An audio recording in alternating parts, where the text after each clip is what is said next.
Presented by the Common Sense Institute, welcome to Common Sense Digest, the podcast that seeks to inject a little common sense into Colorado's policy discussion. Here's your host, Earl Wright. Welcome to Common Sense Digest podcast. My name is Earl Wright, and I'm chairman of the board of CSI. Thank you for joining us today. As the November election nears, CSI just released its 2022 ballot guide. I encourage you to take a look at it. While I won't tell you how to vote, it is a very valuable resource for all Coloradoans and gives you insight. It summarizes key findings from each of the 4 ballot items covered by CSI this election season and provides links to full reports.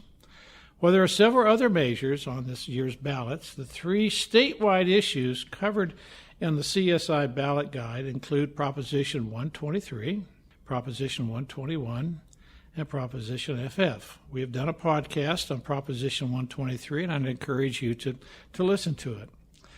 It also includes analysis of the Denver Ordinance 305. To discuss these issues, I am once again joined by CSI's Vice President of Policy, Research, Chris Brown. Chris, it's great to have you.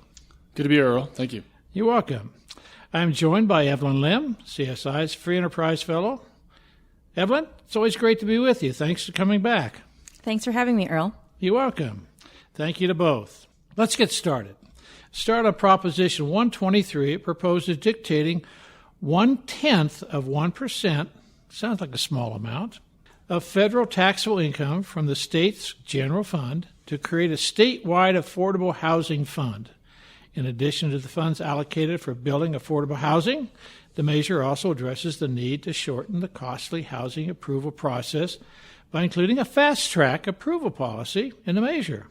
Chris, do these wide-reaching aspects of the measure lend itself to a greater chance of success? Or does the measure need more parameters and guidelines for it to make a dent in the affordable housing problem? And Chris, based on the previous podcast we did, we're talking about affordable housing shortage of maybe around 140,000 units. So help us out. Yeah, Proposition 123 is one of the more impactful, one of the larger issues on the ballot this year for voters. And we wanted to highlight this issue by taking a look at exactly the elements that you articulated, which were, to what extent will this measure address or can it address affordability issues facing Colorado housing? And I do encourage listeners that want more in-depth on this issue. You can find the full report on our website. You can listen to the prior podcast. But the measure, in its attempt to allocate and set aside $300 million approximately, which will grow in future years, and require municipalities to adhere to these new standards of improved fast tracking of permitting, to meet a 3% growth rate in affordable housing units, has a very aspirational ask of municipalities, which is needed, yet it will be interesting and I think of concern for voters in different parts of the state whether or not their municipality, their city, their jurisdiction will be willing to opt into this, to accept the funds, to meet some of those standards and expectations of the measure. Let's make certain we're all on the same page here.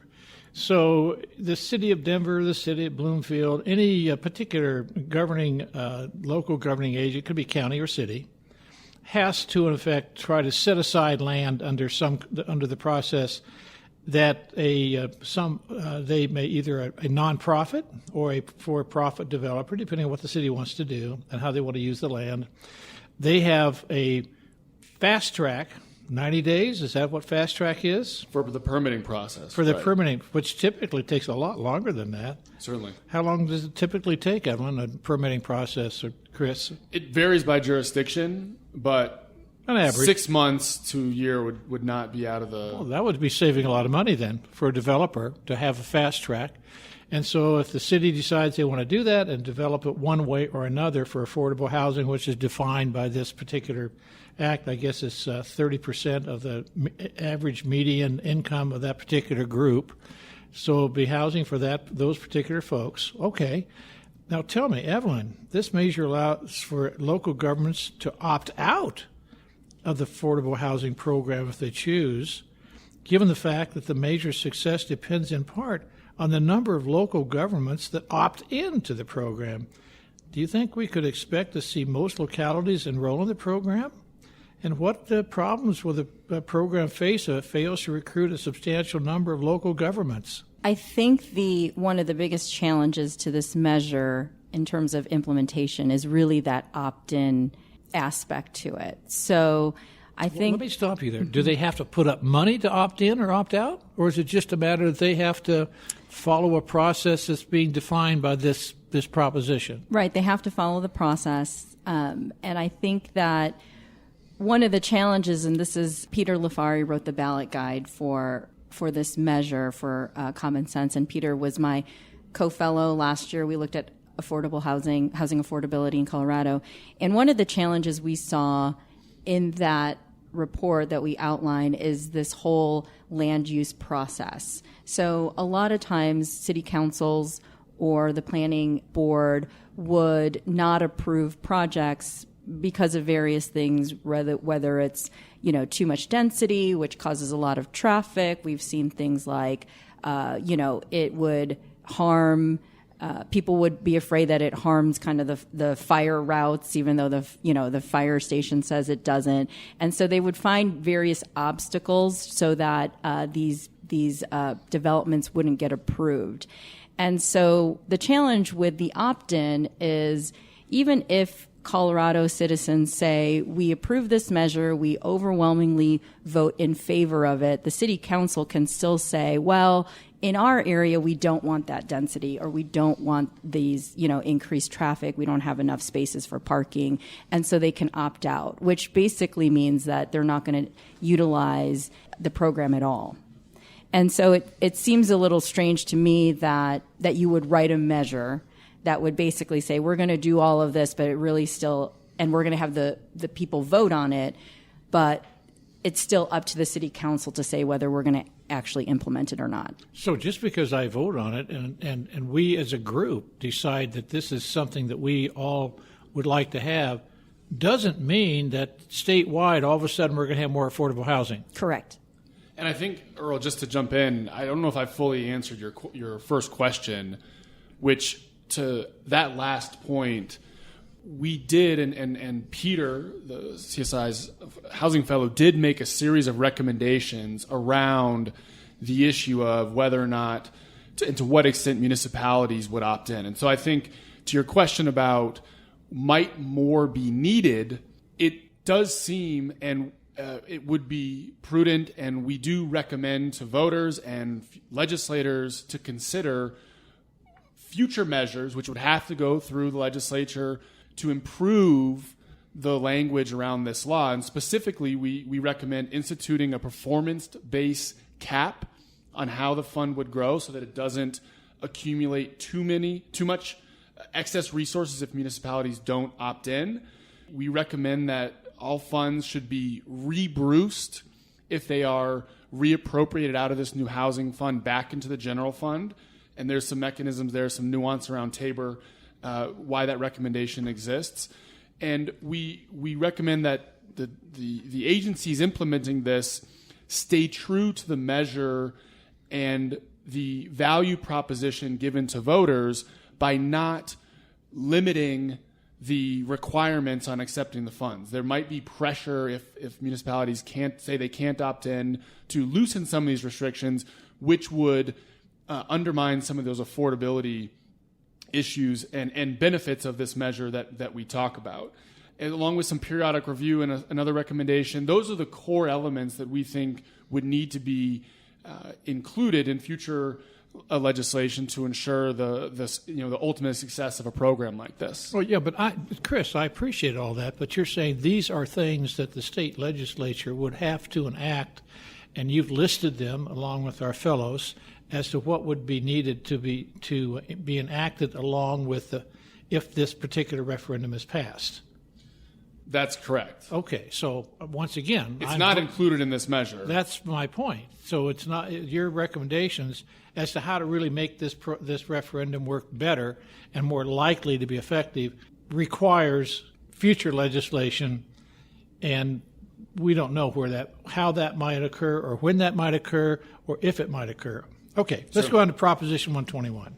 Proposition 121 proposes to cut the state income tax from 4.55% to 4.4% for both individuals and corporations. If passed, what effect would this have on the Colorado economy, if any? Chris? So Proposition 121 is another incremental reduction in our state's income tax.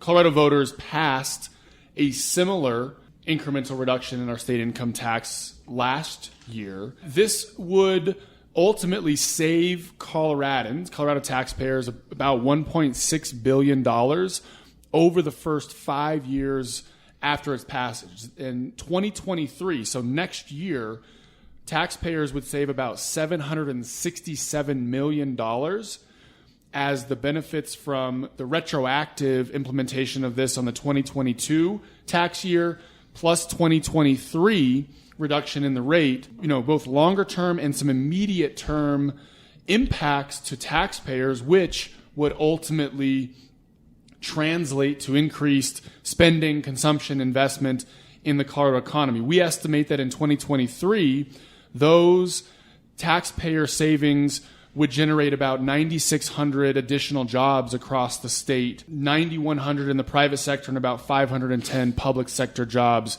next year. So you're telling me that this would be an economically enhancing proposition? Yes. Well, if we're looking at the current time, possibility of a recession, explain to me, if you would, what's the negative of doing this if we think this would be something that would enhance the Colorado economy? Anytime you address the revenue coming into the state, you want to consider the spending side and how this impacts state budget. Well, is spending going to be cut by this amount, and all of a sudden we're going to lose state services we haven't had before? Well, interestingly, enough, and you ask, because of the state's spending limitations and growth and the Tabor limitations on how quickly our spending can increase, the tax reductions in this measure are expected to essentially offset future Tabor refunds. Against the baseline, the state budget would not be impacted through the 2-year projections that we have. Oh, my goodness. So wait a minute. So you're telling me we get more money in our pocket, we could probably enhance the economy, and we're not likely to cut our government services that we already have in place? In the immediate future, in the long term, that means less revenue to the state, but some of that growth will likely offset that.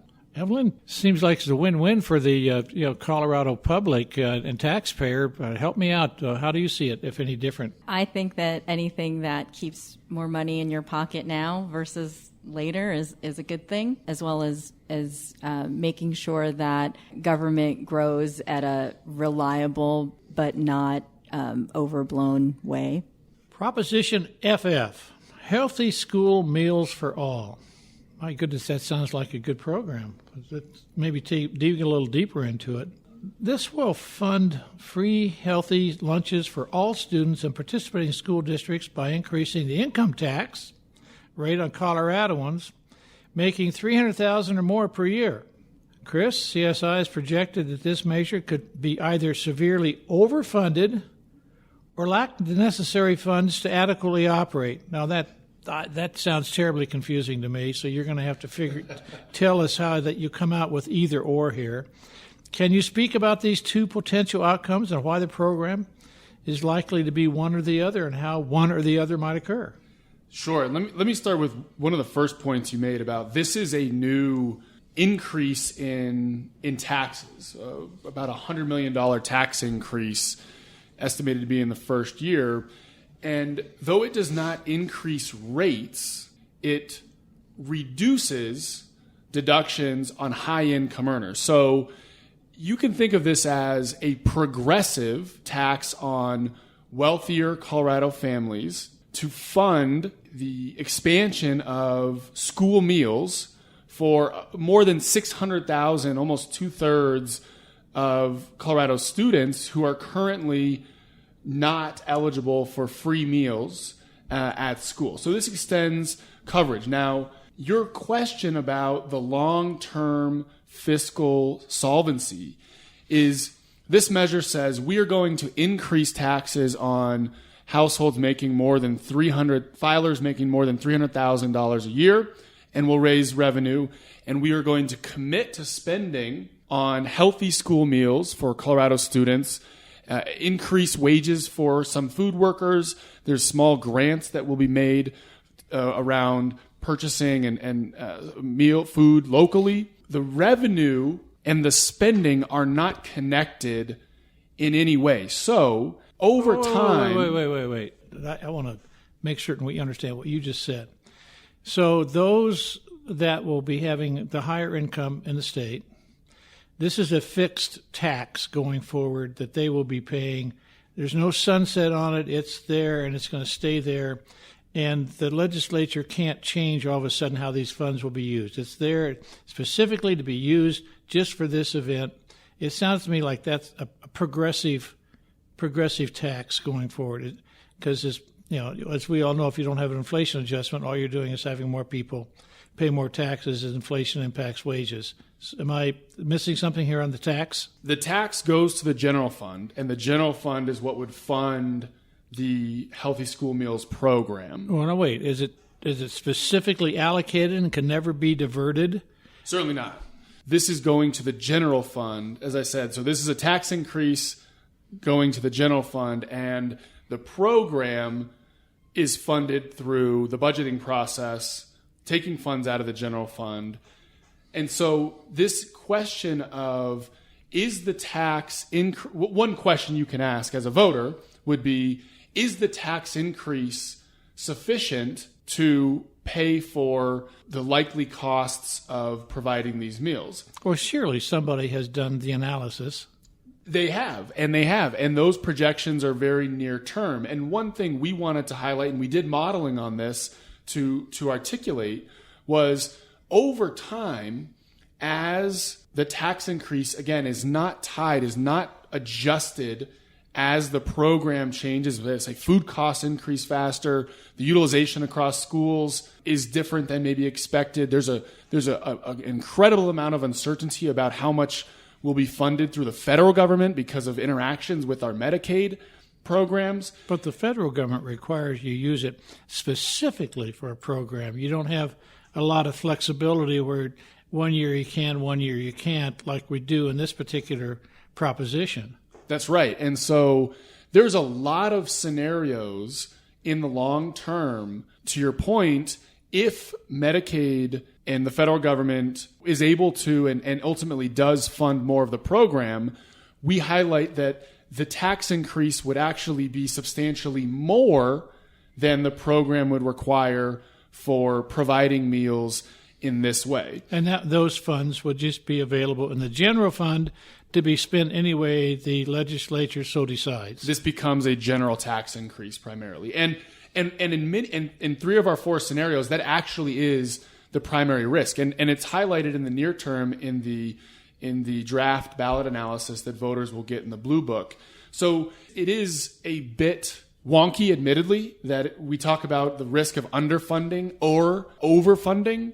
However, this is a core piece, in my opinion, of why budgeting in the long run becomes so challenging when programs are established and guaranteed and not directly tied to the funding source in the way voters and the public may understand them to be when they're voting on them. I'm puzzled. I'm puzzled by the proposition, and either one of you, please speak up, because it seems to me that if you want to make certain these funds go for the children that need to have it because of the income situation, why don't you just set it up so that it just specifically goes for that and nothing but that, versus into the general fund so that it If it's needed, it goes for that. If it doesn't, the money goes someplace else instead of telling everybody it's going for healthy lunches all the time. And there's precedent for how that could be done on fees and transportation. The other mechanism that you could use would be, as the audits of these programs are done and looking at what is the true cost of this measure, you could make adjustments on the tax increase to either lower the deduction or increase the deductions so that your revenue would balance for the demands of the program. But that is not something that is currently recommended or being done on Proposition FF as voted on by Coloradans this fall. Okay, so this is a tax increase, in fact, a progressive tax increase, that all the funds may or may not be used with regards to healthy lunches. Am I missing something? The only thing I'll add is that we do have free and reduced lunch program for low-income students. This is expanding that to everybody. And so... Oh, everybody gets it? This is healthy meals for all public school children. Oh, forgive me. I didn't pick up on that right away. So even the kids that, are clearly mom and dad dropped them off on the Rolls Royce are getting free lunches. Correct. Okay. Thank you very much. Well, let's move on. See if there's some more surprises we can come up with here as far as understanding. Ordinance 305, no eviction without representation. Now that sounds pretty interesting. That plans to allocate just shy of $12 million for the purpose of providing universal legal defense for any tenant in the city of Denver in the city of Denver, right? Correct. All right. We're in the process of eviction through a $75 excise tax to be paid by the landlords on their residential rental units. Is that annual, Evelyn, or is that... annual. That's annual, okay. This is a substantial amount of funding. Are there any local and national programs currently in place to address this need? Or is this just unique to Colorado, and does this issue require substantial infusion of funding? Those are all great questions. So I'll start a little bit at the beginning, and this is similar to the Proposition FF.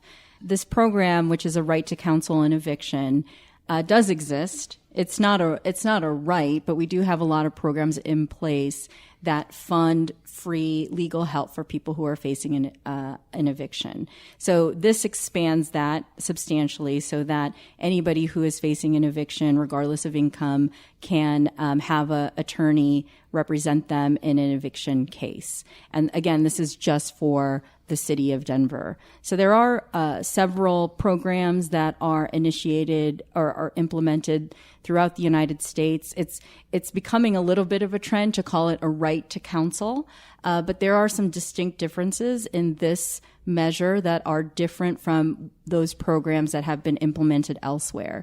So, San Francisco was the first city that implemented a right to counsel. New York has done it. Washington State is looking at it, and even Boulder, Colorado has done so. These programs have been funded either through the city's general fund or through other federal funds and most recently some COVID relief funds.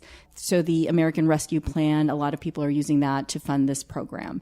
They've also provided different limits that this initiative does not have. So those other programs, for example, would say you have to use a nonprofit organization for attorneys. This measure specifically says that you can use a private attorney or you could use a law firm to represent you, and that is included in this measure. So it's a supplemental income provision for lawyers. I didn't say that, you did, but I do wonder about some of those provisions and also the income limits. So most programs have an income limit. They are based on AMI or the federal poverty level. This is universal. So anybody, regardless of whether they can pay for an attorney or not, would fall under this program. Okay. Some of the analysis that we did, I'll just mention, is that this $75 excise tax, which the measure specifically says can increase as long as it's under the rate of inflation annually, that we projected. We looked at evictions in Colorado that happened. We looked at the high, the low, and the average. And obviously, over the last 2 years, we've had an eviction moratorium because of the pandemic. But we took those numbers and we said, okay, well, realistically, how much would this program cost to implement? And what we found was that it raised an excess of between $9.9 million and $7.8 million. Excess? Excess. Correct.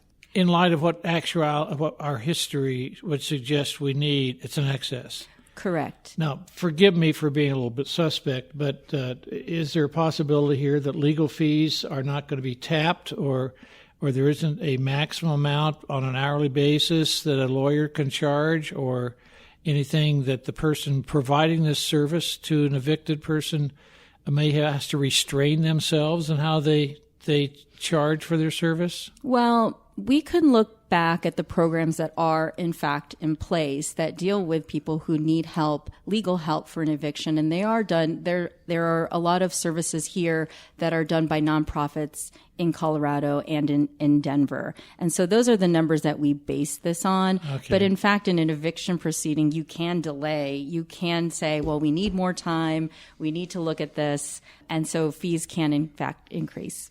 Okay. Well, Chris, there's got to be some concern that landlords are going to pass this on, increase the cost to renters. There doesn't have a concern. Come on, it's going to happen. We all know that.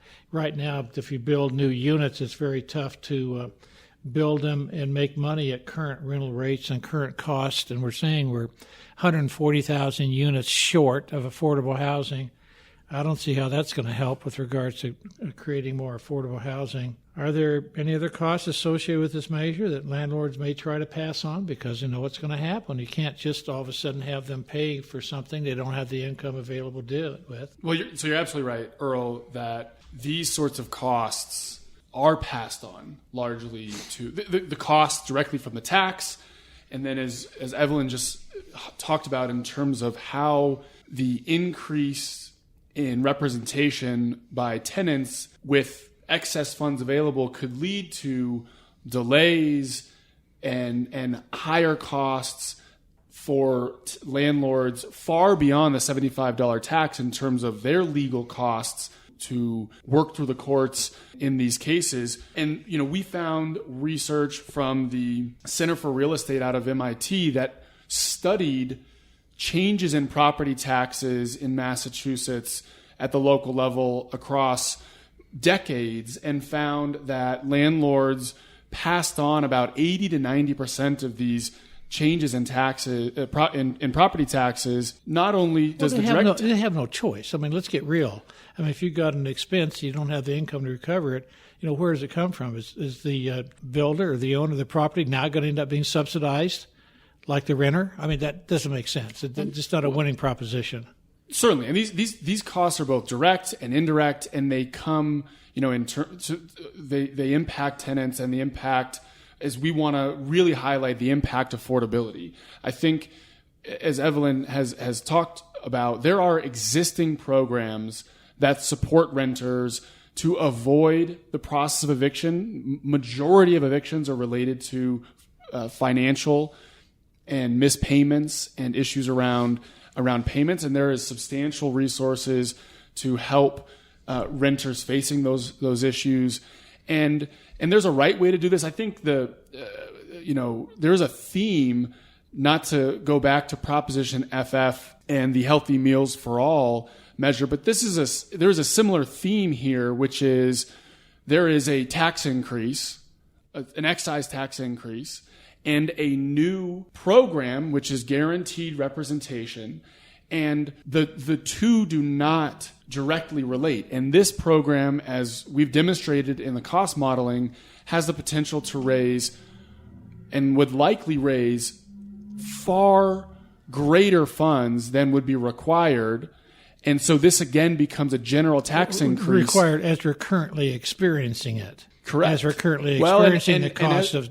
Currently experiencing it, and the height of evictions occurred in 2010. And we modeled out a scenario where what if you covered at with the expected cost of evictions at that level, and we still see almost $8 million of the $12 million collected beyond what would be needed to represent the tenants in this case.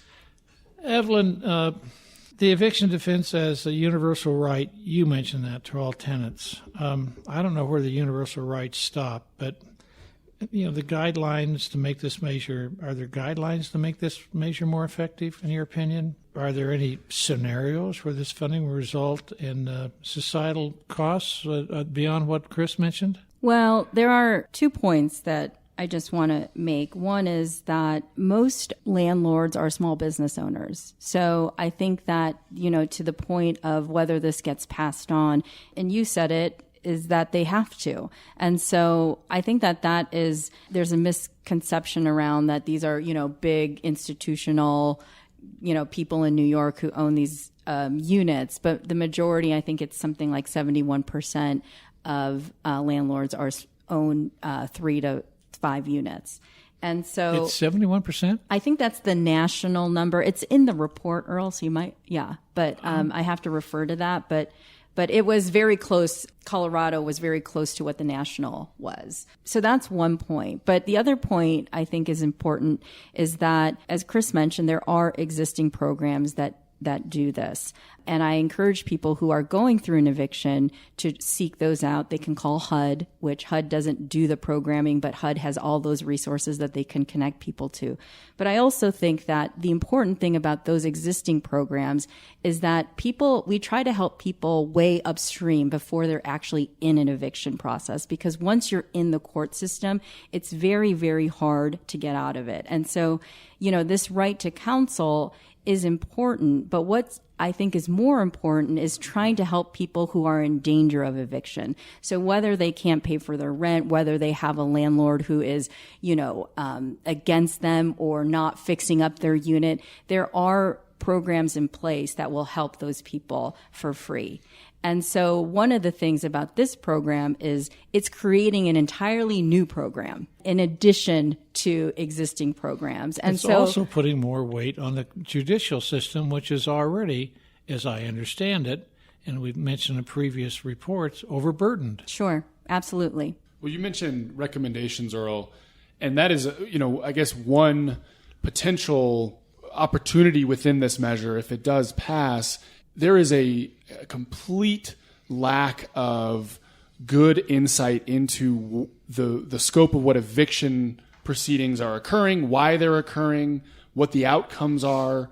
So to the extent this measure is trying to address, as they quote it, wrongful evictions, through the data collection, some of the requirements in the measure and other ones that we recommend in our report, there might be better transparency into what the scope of these evictions looks like across the city.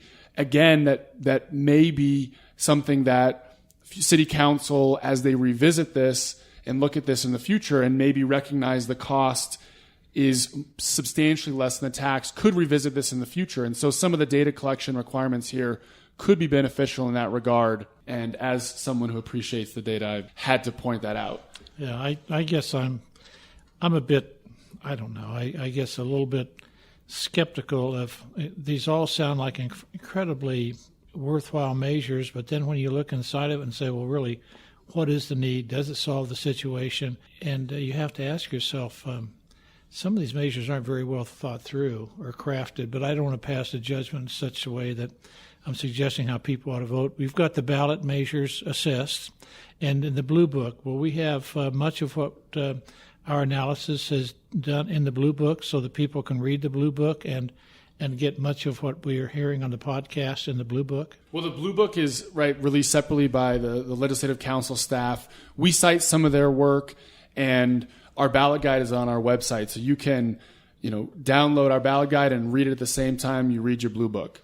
Okay, so the Blue Book doesn't necessarily reflect our research, but okay, so you'd read both concurrently. Okay, very good. Evelyn, Chris, any final comments that you'd like to share with us? No, thank you, Evelyn, for your work and insight on these topics as well, and thank you, Earl, for digging in. But these are complicated measures. Voters have a lot on their plate to study up, and we're glad to do this work and take these sorts of questions. Evelyn?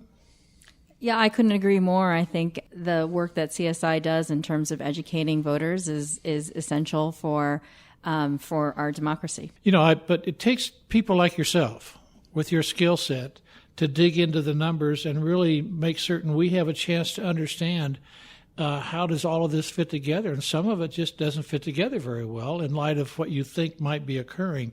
So thank you for having the courage to step out, do the analysis, and share it with us. And for everyone listening, thank you for listening today, and I encourage you to read the reports as well as the ballot initiative guide that we have put together. Have a good day. Thank you for listening to the Common Sense Digest. For more on today's topic, as well as our research on the most pressing public policy issues facing Colorado, please visit commonsenseinstituteco.org. The preceding episode, along with all others, is available on podcatchers everywhere, or on our website under the podcast tab. Our technical producer is John Ekstrom and Deft Communications. This has been a production of the Common Sense Institute.